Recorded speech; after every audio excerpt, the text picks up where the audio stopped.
اور کوئی دوست فرمائیے. السلام علیکم سر. آگے پہلی بات تو یہ ہے کہ سر اور آگے آ جائیں. میں جماعت احمدیہ کا آدمی نہیں ہوں. آپ نے جو السلام علیکم سر کہا تھا اسی میں مجھے پتہ لگ گیا. کیونکہ میں صدیقی صاحب کا دوست ہوں اس لیے احمدی نہیں. یہ تو خیر بات بتائے گا. اچھی وجہ بتائی آپ نے.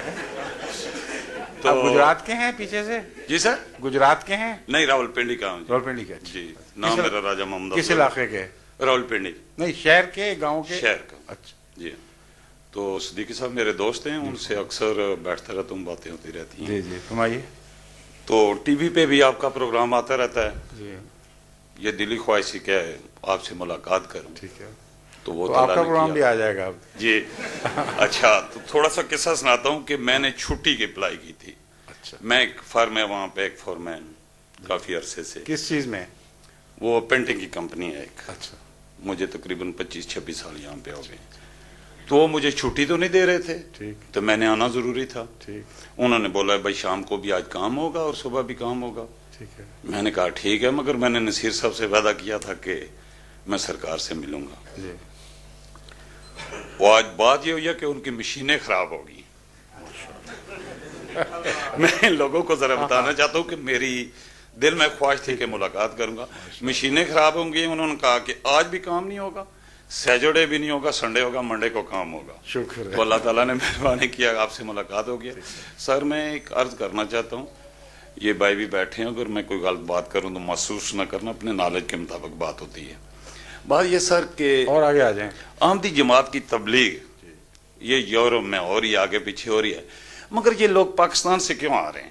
کون لوگ؟ یہ احمدی جو ہیں. یہ پاکستان میں مقابلہ کرنا چاہیے. پاکستانیوں سے پوچھیں, پاکستانی حکومت سے پوچھیں, پاکستان کے مولویوں سے پوچھیں, پاکستان کے منصفوں سے پوچھیں, جن کے نزدیک, آپ کی عدالت عالیہ کے نزدیک سر اگر کوئی احمدی کلمہ پڑھتا ہے تو ایک ایسا جرم ہے کہ اس کے نتیجے میں اسے پھانسی پہ لٹکا دینا چاہیے, اور اس کے خلاف 295 کا مقدمہ قائم ہونا چاہیے. جہاں جس ملک میں یہ حالات ہوں وہاں سے ہجرت کرنے کا حق ہے کہ نہیں ان کو؟ حق ہے سر, مگر اس کا کوئی الٹرنیٹو نہیں ہے. کسی جگہ پہ اس چیز کی اپیل کی جائے. یہ اگر پھانسی لگتے ہیں تو ان کو لگائیں نا جو یہاں پہ ہالینڈ میں رہتے ہیں. یہ لوگ خدا کو گالی نکالتے ہیں. ہالینڈ میں جب یہ لوگ پاکستان جاتے ہیں, ان کے پاؤں کے نیچے ہاتھ رکھے جاتے ہیں, سر پہ اٹھایا جاتا ہے, بڑے بڑے اچھے. ان لوگوں کو جو ان کے متعلق آپ کہتے ہیں کہ خدا کے دشمن ہیں, جی ان کو تو سر آنکھوں پہ بٹھاتے ہیں. Why after what is the reason I mean to اس لیے کہ ان کے رزق کی طرف نظر ہے. جی. بھکاری کا ہاتھ جو ہے وہ فیصلہ نہیں کیا کرتا. سر مغربی قومیں ہوں, امریکہ ہو, جو بھی ہیں, ان سب کے سامنے یہ جھک جاتے ہیں. اس لیے کہ عبادت یہ اپنے نفس کی کر رہے ہیں آج کل. سر اب آپ بڑے سمجھدار آدمی معلوم ہوتے ہیں مجھے باتوں سے طرز سے, اور خدا کرے کہ میرا یہ حسن ظن سچا ہو. آمین. آپ نے اپنے گرد و پیش جو دیکھا ہے لوگوں کو, سر وہ اللہ کی عبادت کرتے ہیں یا اپنے نفس کی کرتے ہیں؟ نفس کی سر. نفس کی. اپنے نفس کی خاطر گدھے کو بھی باپ بنا لیں گے. بناتے ہیں. جب مقصد پورا ہو گیا تو باپ کو بھی گدھا کہہ دیں گے. سر یہ قومی کردار بن گیا ہے. جی.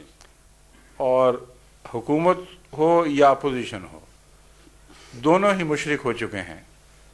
آپ دیکھیں کہ جب بھی کوئی حکومت پہ آتا ہے تو داتا دربار جا کر حاضری دیتا ہے, اور وہ جو فوت شدہ ایک انسان ہے اس سے وہ مرادیں مانگتے ہیں. یہ کس لیے؟ اس لیے نہیں کہ وہ دیندار واقعتاً ان کا احترام کر رہے ہیں, دنیا کو خریدنے کے لیے. بالکل بالکل صحیح ہے. Exactly. بے نظیر ہو یا نواز شریف ہوں, دونوں دربار میں جا کر جو سجدہ کرتے ہیں تو اپنے نفس کو سجدہ کرتے جی ہیں, جی عوام الناس کو پاگل بنانے کے لیے. سر. اور ان کو وہاں سے کچھ نہیں ملتا, نہ مل سکتا ہے. تو جس قوم کا یہ حال ہو کہ اندر سے مشرک ہو گئی ہو, اس سے کیا خیر کی امید ہے؟ ان کا ملا اتنا بد نصیب ہے کہ اسلام کو آئے دن ہر جگہ, گلی میں, ہر موڑ پہ, ہر گھر میں خطرہ ہے, بلکہ ہر خطرہ اسلام کو کھائی جا رہا ہے. نہ دین باقی, نہ انصاف باقی, نہ سچائی باقی. نہ بچوں کا احترام باقی، نہ بڑوں کا احترام باقی، جہاں بچے بکتے ہوں، جہاں بچے اغوا ہوں اور اگر کوئی پیسے نہ دے تو ان معصوم بچوں کی لاشیں بوریوں میں بھر کے بھیجی جاتی ہوں، جی جہاں جب چاہے کوئی موٹر سوار جس کو چاہے قتل کر کے نکل جائے، ٹھیک، جہاں ڈاکے عام ہوں، جہاں چوری روزمرہ کا دستور بن جائے، کسی کو کوئی امن نصیب نہ ہو، وہاں ان کے نزدیک اللہ کے فضل کے ساتھ اسلام قائم ہے اور بڑا اسلام کا بول بالا ہو رہا ہے۔ اور جن بستیوں میں جہاں جماعت احمدیہ واقعتاً نیکی کی علم بردار ہے، سچائی کی تعلیم دیتے ہیں، نمازیں پڑھتے، عبادت کرتے، اللہ کے سوا کسی کو شریک نہیں ٹھہراتے، وہ ان کو سب سے زیادہ ظالم اور سفاک دکھائی دے رہے ہیں۔ جب نظریں بھینگی ہو جائیں، جب دکھائی دینا بند ہو جائے یا غلط دکھائی دے، تو ایسی قوم کو آپ کیسے ہدایت دیں گے؟ ٹھیک، دیکھیں، جب سے انہوں نے پاکستان میں جماعت احمدیہ کے خلاف فیصلہ کیا ہے، اس دن سے آج تک کی تاریخ دیکھ لیں، ان کا ہر قدم کس طرف اٹھ رہا ہے۔ آپ ایک نظر دوڑائیں، آپ کا دل فیصلہ کرے گا۔ خیر سر وہ تو نظر آپ دوڑائیے مجھے یہ بتائیے کہ ایک بھٹو صاحب تھے، سر، انہوں نے یہ دعویٰ کیا کہ میں 90 سالہ مسئلہ حل کر رہا ہوں، اور علماء نے ان کے گھر پہ حاضری دی اور ان کو پھولوں کے ہار پہنائے اور کہا ہم سب آپ کے ہمیشہ کے لیے غلام بن گئے ہیں۔ یہ فیصلہ جو تھا، یہ علماء نے کہا کہ اسلام کی تاریخ میں سب سے بڑا فیصلہ ہے۔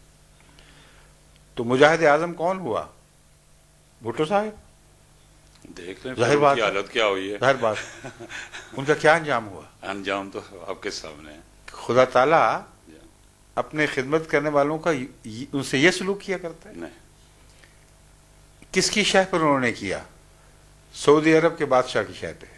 اس کا اس سے پہلے ایک کانفرنس ہوئی تھی علماء سارے عالم اسلام کی، اس میں یہ فیصلے ہوئے، اور سعودی عرب کے شاہ فیصل نے پوری طرح ان کو آشیرواد دی، برکت دی کہ ہاں ہم تمہارے ساتھ ہیں، فیصلے کرو۔